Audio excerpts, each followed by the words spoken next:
Ya, baik pemirsa, kita kembali lagi di Oase Ramadan. Tadi itu alunan angklung ya dari Saung Mang Ujo, eh, membuat suasana hati di sore hari ini jadi semakin teduh dan juga syahdu. Apalagi ditambah tadi yang disampaikan oleh Ustadz Abu Sangkan.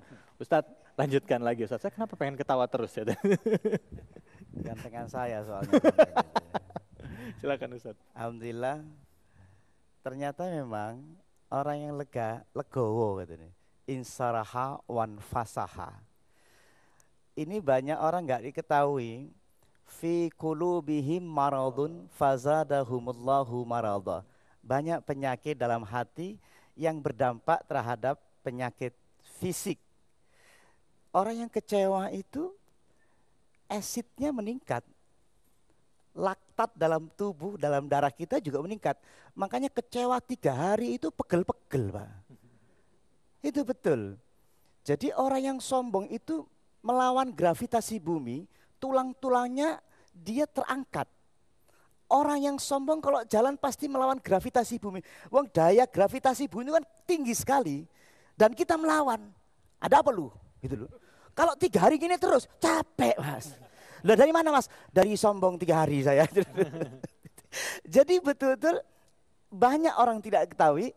Perhatikan anak kecil yang berdiri usia 2,5 tahun, pasti tulangnya jatuh. Orang yang tidak sombong, jalannya pasti gini. Enak Pak. Gitu. Dan saya perhatikan orang yang legowo hatinya, ya jalannya enak. Orang kikir itu jalannya mengkidil. Dan ada pengaruh. Baik, tazkiyatun nafs, pembersihan jiwa. Kalau cuman pembersihan jiwa itu dicobanya dengan hanya berzikir, kan mengatakan bahwa zikir membersihkan jiwa. Sholat juga membersihkan jiwa. Sholat tahajud itu gampang. Cuman melek tok syaratnya. Loh iya toh Mas, masa merem sampai. Iya kan? Nah, yang kedua, berzikir atau baca Quran. Banyak hari ini baca Quran penuh itu. Suruh mempraktekkan Qurannya ini yang repot. Sampai Allah mengatakan, Rasulullah mengatakan bahwa Allahumma inni a'udzubika min ilmin la yanfa'. Jadi banyak ilmu itu letaknya masih di otak. Semakin dipelajari, ini kalau saya bawa, ini kalau saya hafalkan, anggaplah ini sebuah ilmu. Kalau tak masukkan dalam memori otak, ini memori, tak masukkan sini.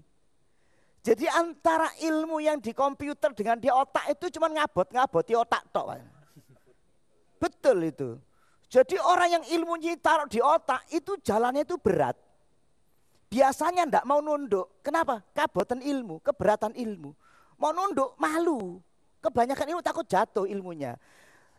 Ini yang Rasulullah mengatakan, aku berlindung dari ilmu yang ditaruh di otaknya tok. Yang tidak ada manfaatnya. Wa min qalbin la yakhsha. Banyak orang sholat tapi tidak khusyuk. Banyak orang doa juga tidak khusyuk. Wa min nafsin la tasba'. Dari nafsu yang tidak pernah puas. Tidak kenyang-kenyang. Makanya puasanya orang yang pakai nafsu, ngabuburutnya nunggu di depannya sudah ada kopi terus. Gini, tok dipantengi tok.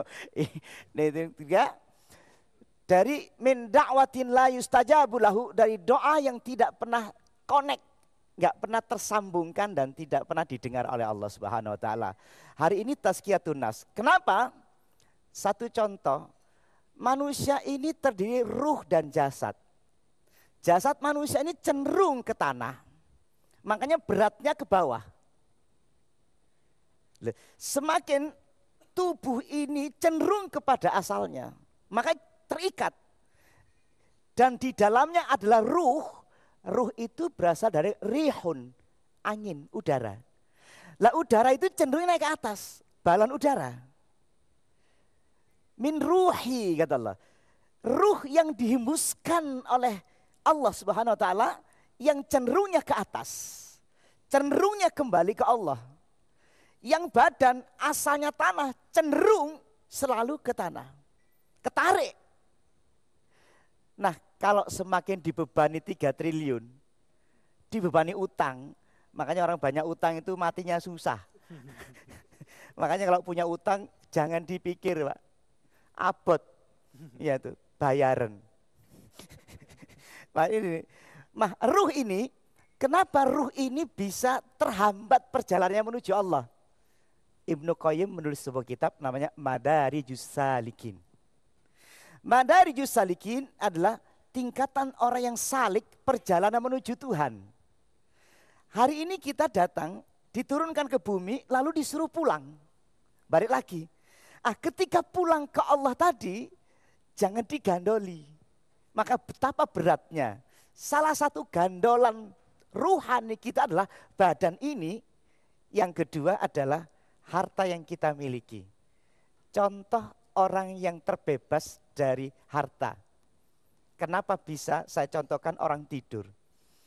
Orang tidur itu syaratnya harus tidak mikirin harta.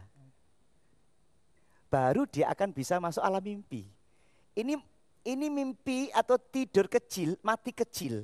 Itu pernah saya terangkan kemarin. Kemudian di saat tidur, kalau saya ingat rumah saya, nyantol, tidak bisa tidur. Caranya diproses. Lupakan rumahmu pelan-pelan. Tinggalkan rumahmu di dalam hatimu. Tinggalkan anakmu, ditinggalkan istrimu. Tinggalkan istrimu, tinggalkan istrimu. Soalnya banyak sih, susah ini. Betapa susahnya kalau kita masih terikat, maka memproses diri untuk menuju tidur, itu harus melepaskan zahid. Yaitu ketika tidur, ini contoh kematian kecil. Ketika kita terlepas semuanya, maka akan tertidur. Begitu kematian nanti pun, jika hartamu mengikatmu, maka betapa sulitnya kita mati, sehingga disebut su'ul khatimah. Begitu Mas David. Pengennya nih husnul khotimah, Ustaz. Pengennya husnul khotimah, tapi bisa kan ya, bisa husnul khotimah ya, insya Allah ya?